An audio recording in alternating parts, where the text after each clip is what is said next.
Okay, so I restarted from where I got blown up by a whole shit ton of missiles. Team fans out across the area. About an hour, the team's engineer cries out. The rest of the team converges on our location. A few hundred meters away, on a ridge, a spectral figure of a humanoid in a spacesuit beckons briefly before fading into nothing. When the team arrives at the spot where the figure was spotted, no sign of it or anything else of interest.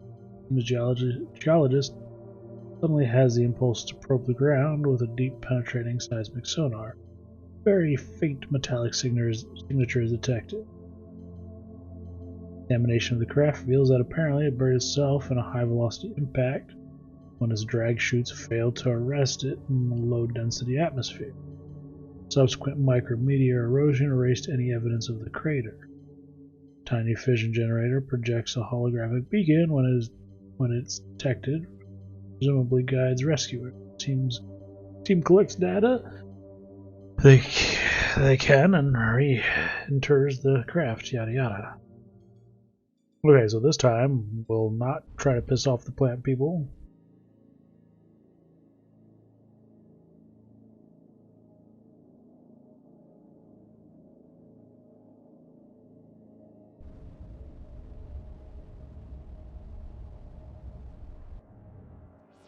Well, at least they didn't try to blow me up with a bunch of missiles this time, so we got that going for me. I did not realize it was their colony. I guess I should have read between the lines on that, right?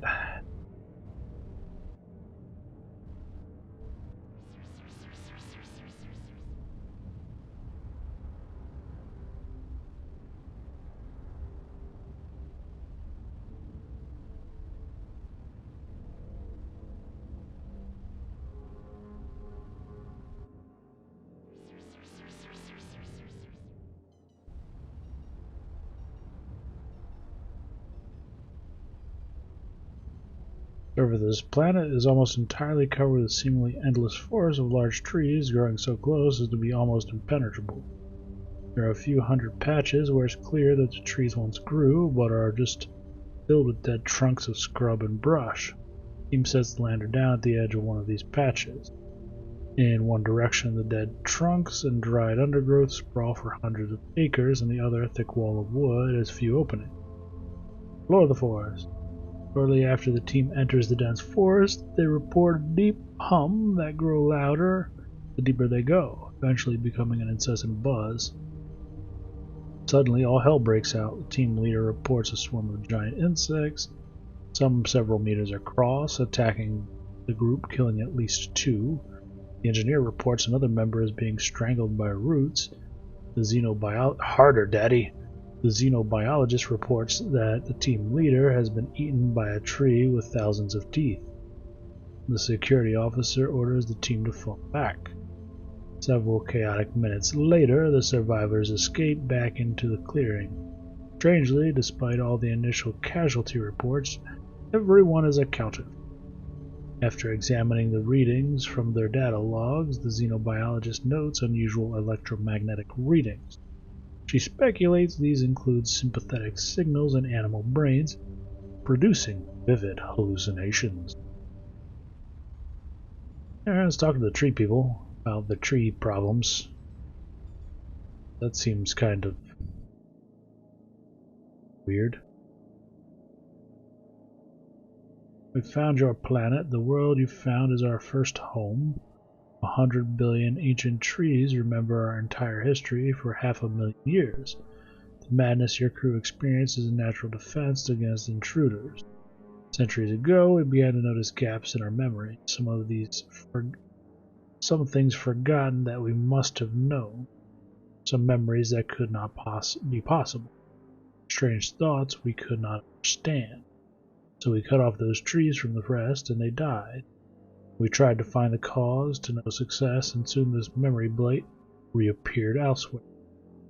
We fear in a few millennia we will have no history at all. But we can make up for killing down your colony by trying to help you fix yourselves. It's unlikely. We've looked for centuries and have not found the cause. But if there is a chance, we will let you try. If you return to that world, the forest will let you in. Right, let's go back to the crazy forest.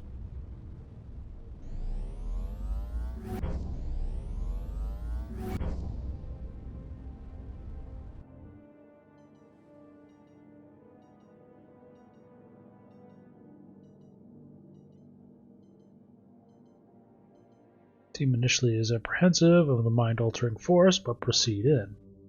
As high code and promise, the team does not experience nightmarish hallucinations. They report minor mental disturbances such as intense deja vu or old memories suddenly returning. Everywhere they report the sense of murmuring voices in the back of their mind. At least the team seems to be self-fantasy from reality. The team takes small samples of the trees, leaves, roots, and soil. After several hours comparing the samples from healthy regions, dead regions, and those in between, they identify a common microscopic symptom. The affected trees all have complex folded proteins choking their phloem system. The team is unable to find any disease vector that could produce such protein. Neither bacteria, virus, nor toxin is present. Team xenobotanists suggest that if we could figure out exactly how these proteins were folded, we might find a clue. Alright then. Let's go find some folded protein. Do you know D-Way? D-Way protein? Because I know D-Way. Alright, so I'm going to travel back and go over to this little pupper. And then we're going to head up that pupper. And all the roads shall be maybe discovered at that point. I have no idea. We'll be back. Okay, so we made it to what looks like to be a binary system.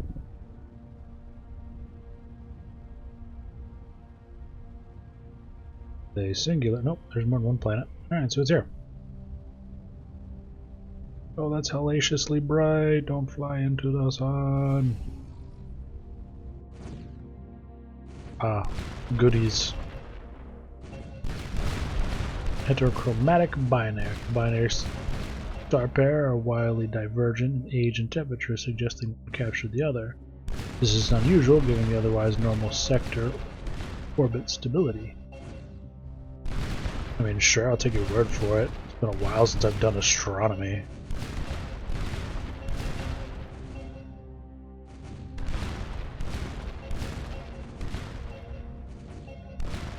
Can't even tell what the hell I'm picking up, to be honest.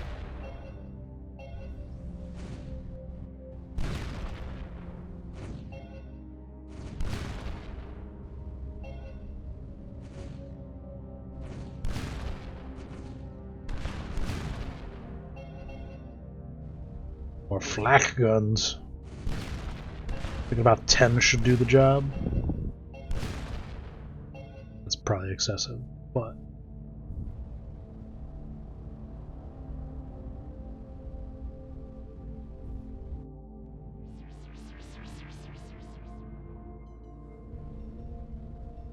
head down there. Nope. Well, let's not piss off the plant people that time. Their missiles are pretty ridiculous, as we discovered.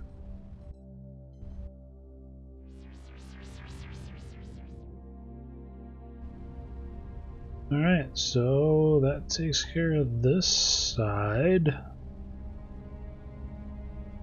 That side.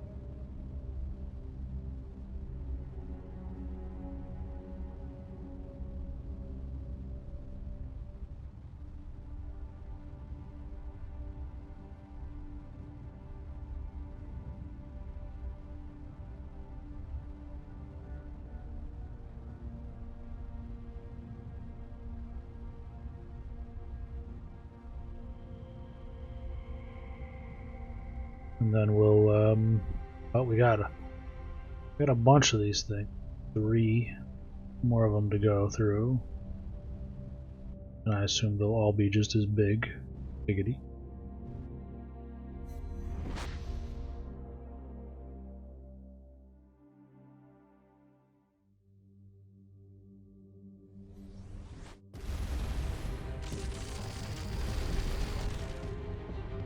Apparently that breaks the laser beam connection, so you can use that as a little trick.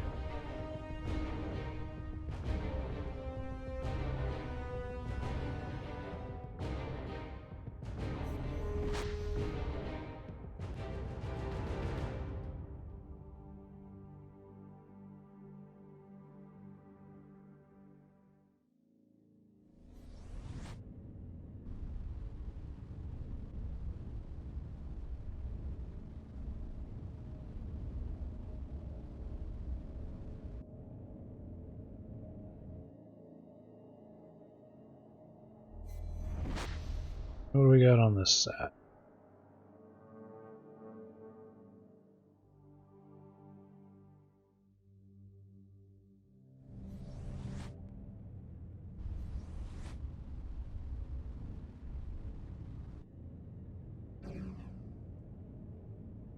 Get the hell out of my way!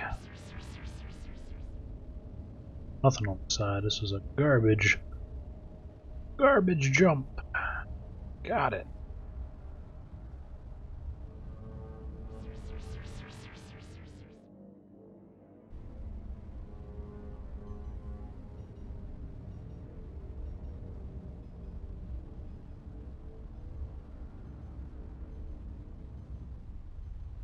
Alright, a bunch of titanium. Good, I guess.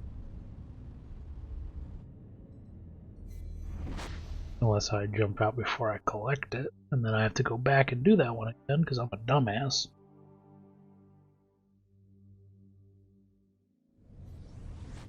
A giant dumbass.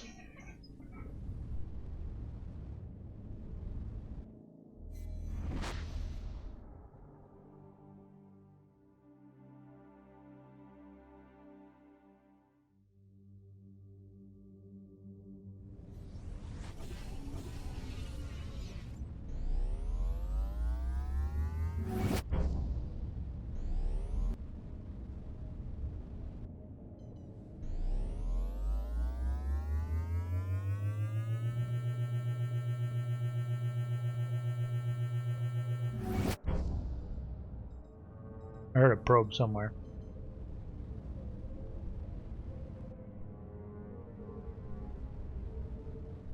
Come here, you little bitch. And it's empty. Of course it is. Why would it not be, right? That is my life. The great emptiness.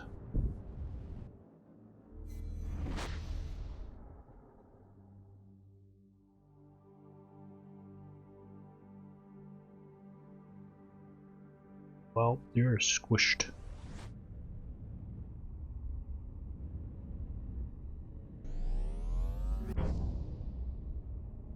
Alrighty then, so get that out of the way. How's about we go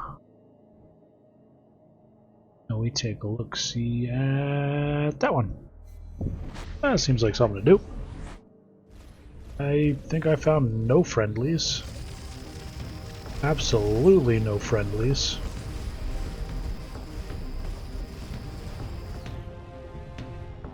We'll come back to that planet in a bit.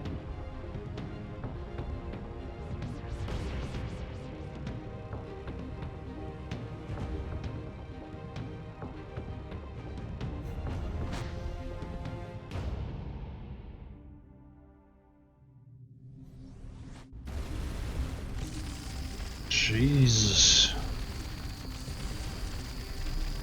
Okay, I think I picked the wrong place to go.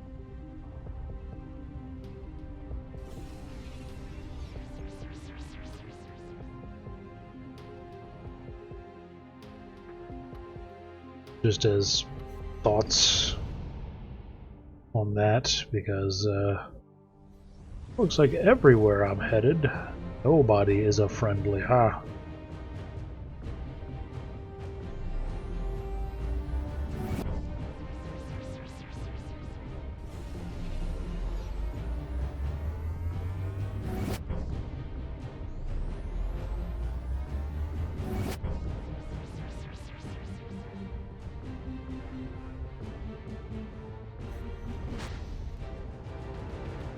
Headed up towards the other thing anyway.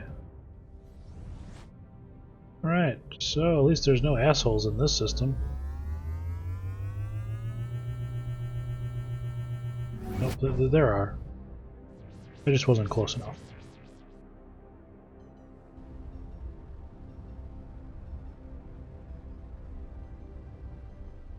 This planet apparently supported intelligent life, possibly as recently as a few centuries ago.